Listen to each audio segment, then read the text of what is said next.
This is a calm Italian bedtime story. Let your eyes close and simply listen. The first thing you notice in Siena at night is how the sound changes. It does not disappear. It becomes smaller, softer, as if the city has placed a gentle hand over its own mouth and decided to whisper instead. You step onto a narrow street of warm stone, and your footsteps land with a muted, respectful tap.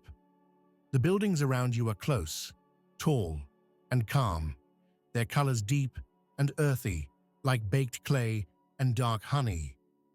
The air smells faintly of old walls, clean night wind, and something distant that could be bread cooling in a kitchen you cannot see. You walk slowly, not because you have to, but because Siena seems to move at a slower pace once the evening settles. Somewhere behind a shuttered window, a soft light glows through the smallest gap. A quiet rectangle of warmth. Somewhere else, a lamp hangs from an iron bracket and spills amber light onto the stone beneath it, as if painting a small, safe circle on the ground. You are not hurrying. Tonight is not for arriving. It is for drifting. The streets curve gently. They do not run straight like commands. They bend like invitations. You pass a doorway with a worn wooden frame. You pass a small sign above a closed shop, letters faded by years of sun. You pass a flower pot resting on a windowsill, the leaves dark, still, and patient in the night air. Siena does not feel like a stage. It feels like a home that has been lived in carefully for a very long time. As you continue, the city begins to open. You sense it before you see it. The way the street becomes wider. The way the sky appears more clearly above the rooftops. The way the air feels slightly cooler, as if it has more room to move. Then, without any dramatic announcement, you arrive at the edge of Piazza del Campo. You stop. The square is not just a place. It is a shape that holds you. A gentle bowl of stone, curving downward, wide and calm. At night, the piazza looks like a quiet sea made of brick and smooth pavement, with lights along the edges, glowing softly. The buildings wrap around it in a protective embrace, their windows mostly dark now, their facades warm and steady. You step forward into the open space. Your footsteps sound different here, more open, more echoing. But the echo is kind, not sharp. It floats and fades as if the piazza knows how to soften everything. You walk toward the center, and your eyes naturally lift to the Torre del Mangia, rising above the square like a tall, silent guardian. The tower does not look threatening. It looks watchful, like it has seen everything, and it still chooses to remain calm. You breathe in slowly. The air is clean. The night is mild. You can feel the quiet entering your chest, spreading through you, loosening whatever the day tightened. You find a place to pause, not because you are tired, but because the square invites stillness. From here, you can see details you might miss in daytime. The gentle curves of the architecture, the way the lights touch the stone, the way shadows rest in corners without looking heavy. Even the empty chairs of closed cafes look peaceful, stacked neatly, waiting for morning without impatience. You let your shoulders drop. Somewhere, far across the piazza, You hear a faint sound, a door closing softly, a distant conversation that dissolves into silence. Siena does not shout even when someone is awake. It is a city that seems to understand sleep. You begin walking again, leaving the center of the piazza and following one of the streets that rises away from it. Siena has hills built into its bones. The streets climb and dip. The night makes the slopes feel gentler, as if the darkness smooths every edge. You pass under an archway that frames a small slice of sky, deep blue and calm, with clouds that look like watercolor smudges, except the texture is real, made of air and distance. A lamp above the arch casts warm light down the stone, and the wall glows softly, revealing tiny variations in color and texture. Places where hands have brushed, places where time has softened the surface. You keep walking. The street narrows. The buildings rise taller. The night becomes quieter. Here, the city feels intimate, close enough to hold you. You notice small things that are comforting precisely because they are ordinary. A drain pipe that curves along a wall, a small metal latch on a wooden shutter, a doormat resting a little crooked as if someone stepped over it not long ago. The details make the city feel inhabited, even while it sleeps. You turn a corner and see a longer stretch of street ahead, illuminated by a series of lanterns. Each lantern creates a warm pool of light, and the pools repeat down the street like stepping stones of comfort. Light, shadow, light. Your mind begins to follow that rhythm. Your thoughts slow, not because you force them to, but because the night gives them permission to become simple. You walk until the street widens again, and you find yourself approaching the Duomo. It appears gradually, like something emerging from the city rather than standing apart from it. Pale stone and intricate patterns, a facade that feels like lace carved into marble. At night, the cathedral is softly illuminated, not bright, not harsh, but glowing in a way that feels gentle and unreal. You stop at the edge of the square. The Duomo does not feel like a monument you must admire.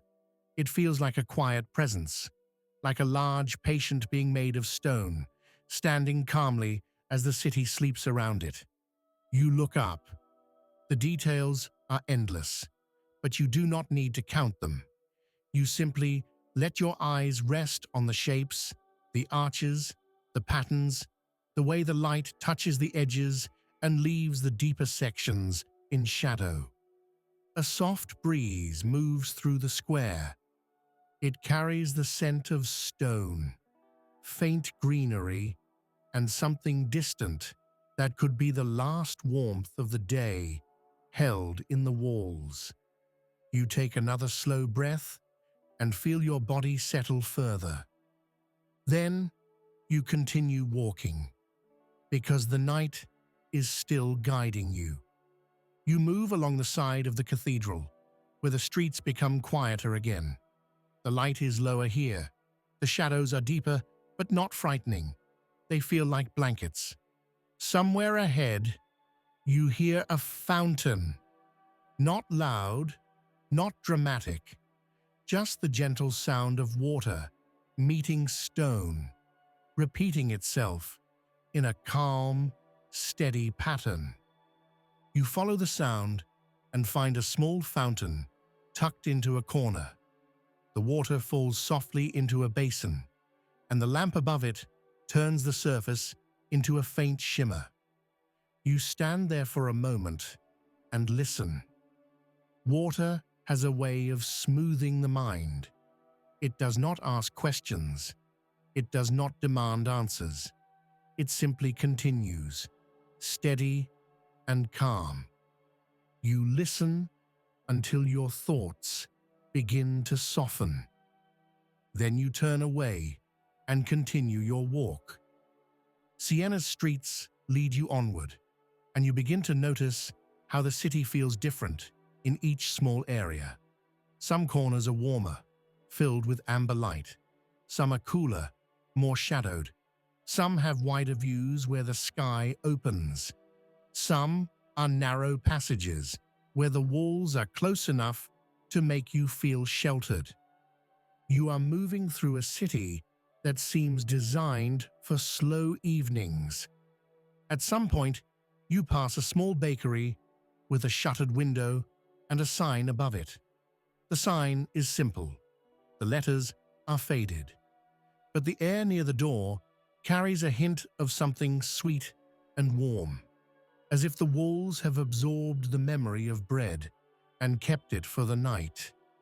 You walk past, and that scent follows you for a moment, then dissolves. You take another turn and arrive at a narrow staircase descending between two buildings. The steps are worn, smooth in the center, rougher near the edges. A lamp near the top casts light down the stairs in a soft gradient, fading into shadow. You descend slowly. The sound of your footsteps changes on the steps. It becomes softer, more contained. The walls beside you are close, and the air feels cooler here. Halfway down, you pause. You look at the light behind you, and then at the shadow below. There is nothing mysterious in it, nothing threatening, just a gentle contrast, like eyelids lowering, like the world dimming for sleep. You continue down, step by step. At the bottom, you find another street, quieter than the one above.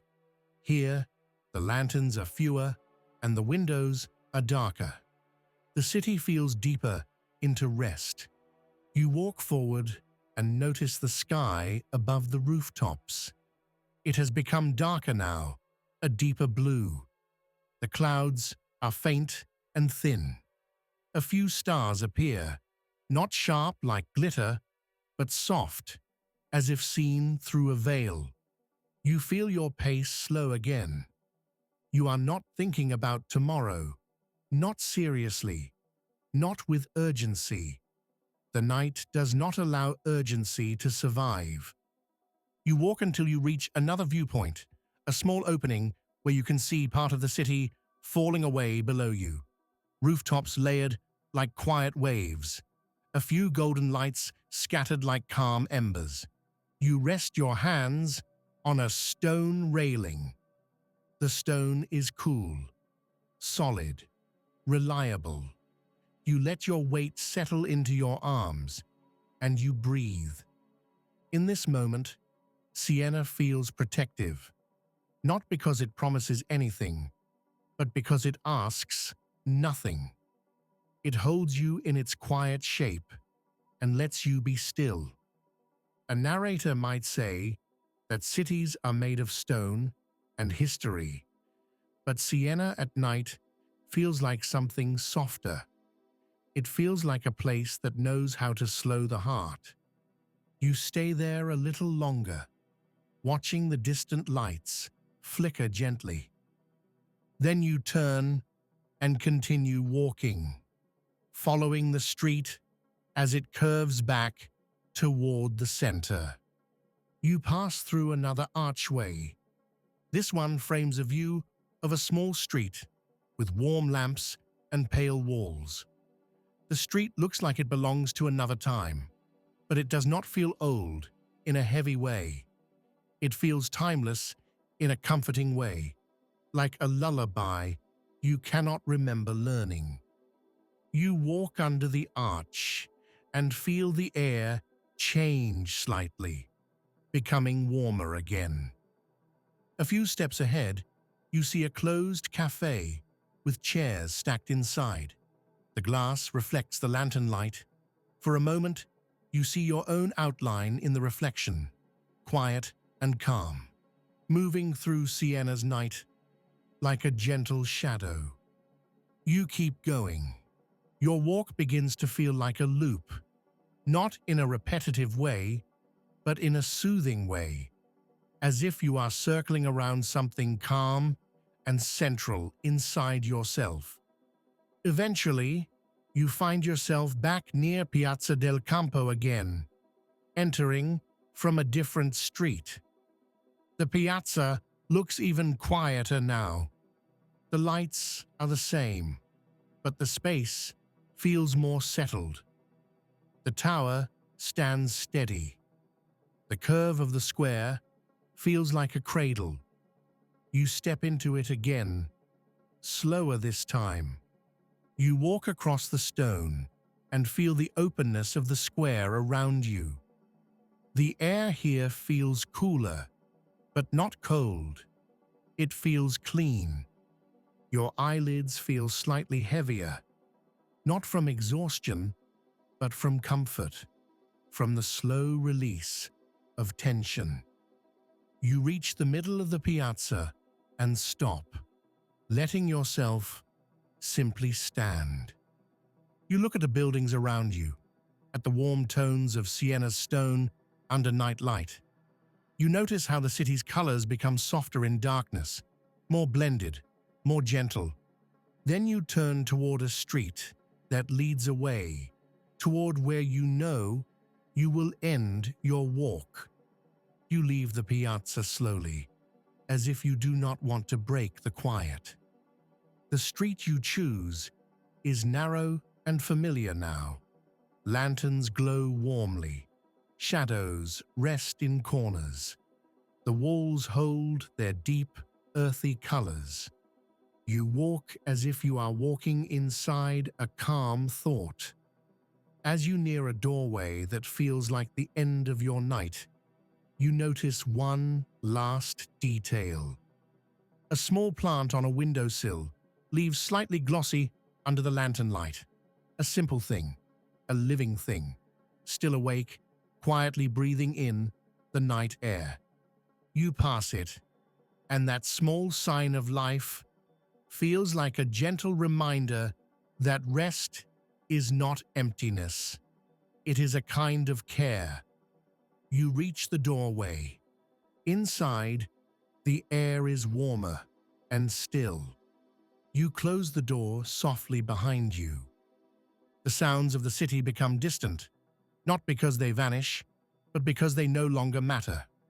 Siena will keep resting outside. The tower will keep watching. The piazza will keep holding its quiet curve. You settle into a comfortable place. Your shoulders sink. Your hands relax. Your jaw softens. You breathe in slowly and breathe out even more slowly. And as your mind begins to drift, Siena remains with you, not as a list of sights, but as a feeling, a protected square, warm lantern light, ancient stone, a calm night that asked nothing and gave you rest. Tonight, you are safe. Tonight, you can let go. Tonight, sleep can come gently, and you can welcome it without effort. More Italian bedtime stories coming very soon. If you enjoyed this moment of calm, subscribe and like the video for more gentle storytelling.